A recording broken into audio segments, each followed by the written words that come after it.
જય માતાજીને જય શ્રી કૃષ્ણ બધાયની। આજે તો જો રેસીપી હતી દહીંવડાની। આજે સાંજે દહીંવડા બનાવવાના હતા, એટલે મમ્મીએ બપોરે જ અડદની દાળ જો પલાળી દીધી હતી સરસ તપેલીમાં, અને થોડાક એવા ચોખા પણ નાખ્યા હતા। આજે અમે ટ્રાય કરી હતી નવી, તો મસ્ત ખીરું જો બનાવી લીધું ને મિક્સરમાં છે ને પીસી લીધું સરસ ને। એક પહેલાં થોડુંક ઘાટું એવું કર્યું ને બીજું છે ને થોડુંક એવું આછું એવું કરીને મિક્સ કર્યું। મેં કીધું બહુ ઘાટું ન રહે ને માટે, તો મસ્ત મજાનું જો ખીરું બનીને થઈ ગયું હતું તૈયાર। પછી જો હું ગ્રીન ચટણી બનાવતી હતી, તો કોથમરી, મરચાં, લસણ, આદું અને માંડવીના દાણા એ બધું મિક્સ કરીને સરસ અને છે ને બનાવી નાખી નાના ખાનામાં ગ્રીન ચટણી।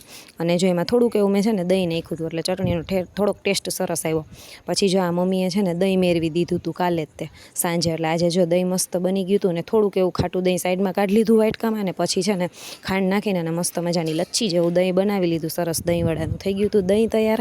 અને આજે છે ને ચટણી ખજૂરની તૈયાર જ મગાવી લીધી હતી, ઘરે નહોતી બનાવી, આમ તો અમે ઘરે પણ બનાવી છીએ। પછી જો તેલ ગરમ થઈ ગયું ને એટલે મસ્ત વડા નાખી દીધા। મેં કીધું તેલ આવ્યું કે નહીં, પણ સરસ તેલ આવી ગયું હતું ને પછી જો મસ્ત મજાના ફૂલીને દડા જેવા વડા હતા તૈયાર। અને જો તળાઈ ગયા ને એટલે સીધા મેં છે ને નાખી દીધા પાણીમાં। ઘણા ગરમ પાણીમાં નાખતા હોય છે, પણ હું ઠંડા પાણીમાં નાખું છું ને તો એ સરસ થઈ જાય છે, એટલે હું તો ઠંડા પાણીમાં જ નાખું છું વડા। અને પછી તો જો અમે લોકો બેસી ગયા હતા જમવા માટે, તો જો વડા સરસ સરસ પાણીમાં પાણી નીચોળીને દબાવીને અને ડીશ કરવા માંડી તૈયાર। હવે માથે નાખી દીધું દહીં, ગ્રીન ચટણી, લાલ ચટણી, મરચું, ધાણા જીરું, અને માથે નાખી દીધી ખજૂરની ચટણી સરસ। અને પછી જો ઝીણી સેવ મગાવી લીધી હતી, માથે છાંટી દીધી થોડીક ઝીણી સેવ, અને દાડમ પણ હતું ઘરે હાજરમાં, એટલે મસ્ત દાડમ પણ સર્વ કરી નાખ્યું। તો આપણી જો મસ્ત દહીંવડાની ડીશ થઈ ગઈ છે તૈયાર। ને વિરાંશી તો જો બેસી ગઈ હતી જમવાને, અમે બધા પણ બેસી ગયા હતા જમવા।